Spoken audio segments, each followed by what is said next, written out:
नमस्ते दोस्तों, आज मैं तुम्हें एक बहुत ही प्यारी जगह के बारे में बताने वाली हूँ, चित्रकूट। यह जगह उत्तर प्रदेश और मध्य प्रदेश की सीमा पर बसी है, जैसे दो राज्यों की दोस्ती का प्रतीक हो। सोचो, एक ऐसी जगह जहाँ चारों तरफ हरियाली है, ऊंचे ऊंचे पहाड़ हैं और बीच से एक सुंदर नदी बहती है। चित्रकूट का नाम सुनते ही मन में शांति और भक्ति का भाव आ जाता है। कहते हैं भगवान राम, माता सीता और लक्ष्मण जी ने अपने वनवास के सारे 11 साल यहीं बिताए थे। इसीलिए यह जगह सिर्फ खूबसूरत ही नहीं बल्कि बहुत पवित्र भी मानी जाती है। यहाँ की हवा में ही एक अलग सी बात है जो दिल को सुकून देती है। चित्रकूट का भूगोल भी बड़ा अनोखा है। यहाँ विंध्य पर्वत की बड़ी बड़ी पहाड़ियां हैं जो देखने में बहुत सुंदर लगती हैं। इन पहाड़ियों के बीच से मंदाकिनी नदी बहती है जिसका पानी एकदम साफ और ठंडा है। जब सुबह सूरज की पहली किरणें इस नदी पर पड़ती हैं तो ऐसा लगता है मानो पानी में किसी ने सोना घोल दिया हो। यहाँ की मिट्टी भी बहुत उपजाऊ है जो खेती के लिए बहुत अच्छी मानी जाती है। इन पहाड़ियों और नदी के संगम ने चित्रकूट को एक ऐसा रूप दिया है जो किसी चित्रकार की बनाई हुई पेंटिंग जैसा लगता है। इसीलिए तो इसका नाम चित्रकूट है, यानी अनेक अजूबों की पहाड़ी। अब बात करते हैं यहाँ के मौसम की। चित्रकूट की जलवायु भी बड़ी मजेदार है। गर्मियों में यहाँ खूब गर्मी पड़ती है, सूरज आसमान में चमकता है और दिन थोड़े लंबे हो जाते हैं। लेकिन जैसे ही बारिश का मौसम आता है पूरा माहौल बदल जाता है। हर तरफ हरियाली छा जाती है, पेड़ पौधे नहाकर ताजे हो जाते हैं और मंदाकिनी नदी का पानी भी बरह जाता है। उस समय यहाँ का नज़ारा देखने लायक होता है। सर्दियों में हल्की हल्की ठंड होती है जो घूमने फिरने के लिए सबसे अच्छा समय होता है। सुबह सुबह कोहरे की चादर ओढ़े पहाड़ बहुत ही रहस्यमयी और सुंदर लगते हैं। चित्रकूट सिर्फ पहाड़ों और नदी की वजह से ही खास नहीं है बल्कि यहाँ के जंगल भी बहुत मशहूर हैं। इन जंगलों में तरह तरह के पेड़ पौधे और जड़ी बूटियां पाई जाती हैं। यहाँ तेंदू, आंवला, महुआ और सागौन जैसे बड़े बड़े पेड़ हैं जो यहाँ के आदिवासियों के जीवन का आधार है। ये लोग जंगल से मिलने वाली चीजों का इस्तेमाल अपने रोज के जीवन में करते हैं। कई जड़ी बूटियां तो ऐसी हैं जिनसे दवाइयां भी बनती हैं। सोचो, प्रकृति ने हमें कितना कुछ दिया है। यहाँ के आदिवासी, जिन्हें कोल और गोंड कहा जाता है, सदियों से इन जंगलों की देखभाल करते आए हैं और प्रकृति के साथ मिलकर रहना जानते हैं। चित्रकूट के घने जंगलों में सिर्फ पेड़ पौधे ही नहीं बल्कि कई तरह के जंगली जानवर भी रहते हैं। यहाँ आपको हिरणों के झुंड घास चरते हुए दिख सकते हैं जो बहुत ही प्यारे लगते हैं। कभी कभी तो तेंदुआ भी दिख जाता है जो अपनी चालाकी और फुर्ती के लिए जाना जाता है। भालू, जंगली सुअर और नीलगाय जैसे जानवर भी इन जंगलों में आराम से घूमते हैं। जब आप यहाँ के रानीपुर टाइगर रिजर्व में घूमने जाएंगे तो आपको बाघ भी देखने को मिल सकता है। ये टाइगर रिजर्व बाघों का घर है और सरकार उनकी सुरक्षा के लिए बहुत काम कर रही है। इन जानवरों को उनके घर में देखना एक अलग ही अनुभव होता है। जंगलों की बात हो और पक्षियों का जिक्र न हो, ऐसा कैसे हो सकता है। चित्रकूट तो पक्षियों का स्वर्ग है। यहाँ आपको मोर नाचते हुए दिख जाएंगे जो अपने रंग बिरंगे पंख फैलाकर बारिश का स्वागत करते हैं। तोते झुंड में उड़ते हुए बातें करते हैं और अपनी मीठी आवाज से सबका मन मोह लेते हैं। यहाँ किंगफिशर, बुलबुल और कठफोड़वा जैसे कई सुंदर पक्षी भी रहते हैं। सुबह सुबह जब ये सभी पक्षी एक साथ चहचहाते हैं तो ऐसा लगता है जैसे कोई संगीत बज रहा हो। मंदाकिनी नदी के किनारे आपको बगुले और दूसरे पानी के पक्षी भी दिखेंगे जो मछली पकड़ने के लिए शांत खड़े रहते हैं। अब थोड़ी बात करते हैं उन जीवों की जिन्हें देखकर कुछ लोग डर जाते हैं। हाँ, मैं सांप और छिपकलियों की बात कर रही हूँ। चित्रकूट के जंगलों और ग्रामीण इलाकों में कई तरह के सांप पाए जाते हैं जैसे कोबरा और करैत। लेकिन ये जानवर तभी नुकसान पहुँचाते हैं जब उन्हें खतरा महसूस होता है। वे भी प्रकृति का एक ज़रूरी हिस्सा हैं। यहाँ बड़ी बड़ी छिपकलियाँ, जिन्हें गोह कहते हैं, और मगरमच्छ भी मंदाकिनी नदी में रहते हैं। ये सभी जीव मिलकर यहाँ के पर्यावरण का संतुलन बनाए रखते हैं। हमें इन सभी जीवों का सम्मान करना चाहिए और उन्हें परेशान नहीं करना चाहिए। चित्रकूट में घूमने के लिए बहुत सारी रोमांचक जगहें हैं। रानीपुर टाइगर रिजर्व तो है ही, जहाँ आप जंगल सफारी का मजा ले सकते हैं। इसके अलावा यहाँ कई खूबसूरत झरने भी हैं जैसे शबरी जलप्रपात। बारिश के मौसम में इन झरनों की सुंदरता और भी बढ़ जाती है। आप यहाँ के हरे भरे जंगलों में ट्रैकिंग भी कर सकते हैं और प्रकृति को करीब से महसूस कर सकते हैं। सरकार ने इन जगहों को इको टूरिज्म के तौर पर विकसित करने का काम किया है ताकि लोग प्रकृति का आनंद भी ले सकें और उसकी सुरक्षा भी हो सके। ये एक बहुत अच्छी पहल है ना? चित्रकूट की असली पहचान यहाँ के धार्मिक स्थलों से है। यहाँ का सबसे पवित्र स्थान है कामदगिरी पर्वत।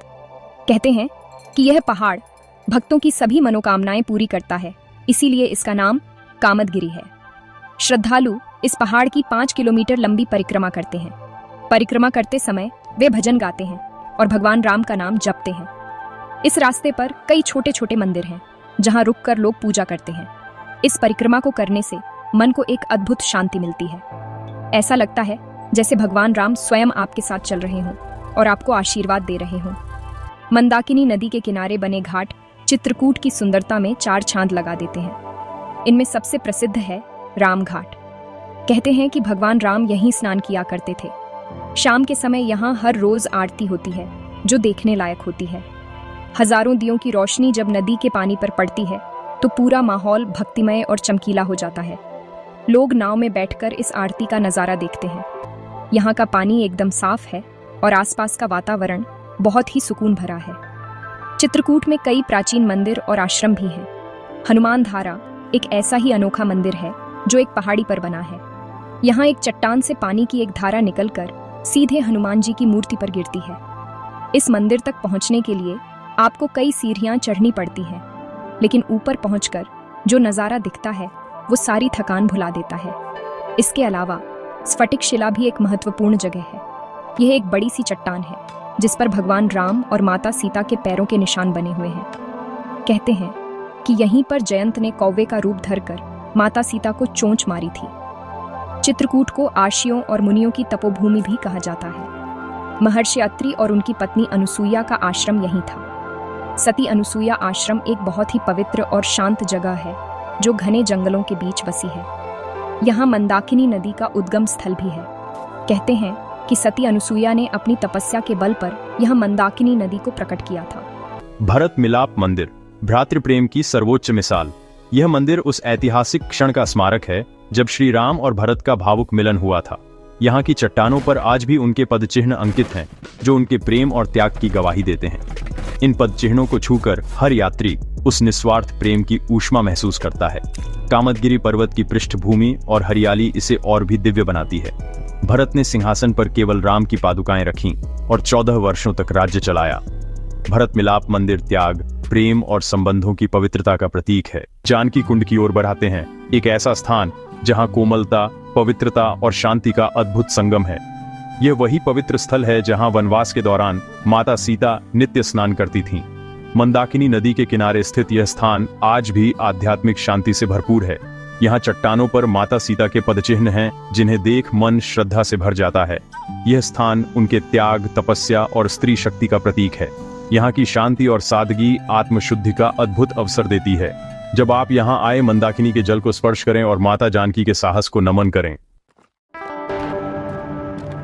देवियों और सज्जनों, अब हम पहुंच चुके हैं गुप्त गोदावरी की रहस्यमयी गुफाओं में। कहा जाता है कि भगवान राम और लक्ष्मण ने यहाँ वनवास के दौरान कुछ समय बिताया था। यहाँ 2 गुफाएं हैं, एक सूखी और चौड़ी, दूसरी लंबी, संकरी और पानी से भरी। दूसरी गुफा में घुटनों तक ठंडा पानी बहता है जिसे गोदावरी नदी की गुप्त धारा माना जाता है। यह दृश्य अविश्वसनीय और अद्भुत है। यहाँ का अनुभव रोमांच और आध्यात्मिकता का अनूठा संगम है। ऊपरी गुफा में राम दरबार है जहां भगवान राम का दरबार लगता था। हर चट्टान, हर कोना किसी न किसी कथा से जुड़ा है। गुप्त गोदावरी की यात्रा रहस्य, आस्था और रोमांच का संगम है जो मन पर अमिट छाप छोड़ती है। यहाँ आकर मन को जो शांति और सकारात्मक ऊर्जा मिलती है उसे शब्दों में बयां करना मुश्किल है। यह जगह हमें सिखाती है कि सच्ची भक्ति और तपस्या में कितनी शक्ति होती है। चित्रकूट की संस्कृति यहाँ की जमीन से जुड़ी हुई है। यहाँ के लोग बहुत सरल और मेहनती हैं। उनकी जिंदगी खेती-बाड़ी और पशुपालन पर निर्भर करती है। यहाँ की उपजाऊ मिट्टी में गेहूं, चना, सरसों और धान जैसी फसलें खूब होती हैं। यहाँ के किसान आज भी कई पुराने तरीकों से खेती करते हैं जो प्रकृति के लिए भी अच्छा है। इसके अलावा यहाँ अमरूद, आम और सीताफल जैसे फल भी बहुत होते हैं। यहाँ की सब्जियां और फल एकदम ताजे और स्वादिष्ट होते हैं क्योंकि उनमें किसी भी तरह का केमिकल नहीं मिलाया जाता। ये सादा और स्वस्थ जीवन ही चित्रकूट की असली पहचान है। यहाँ के स्थानीय बाजार भी देखने लायक होते हैं।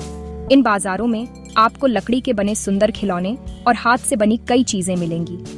ये खिलौने यहाँ के कारीगर बनाते हैं, जो पीढ़ियों से यह काम करते आ रहे हैं। इसके अलावा यहाँ के लोग बुंदेलखंडी भाषा बोलते हैं, जो सुनने में बहुत मीठी लगती है।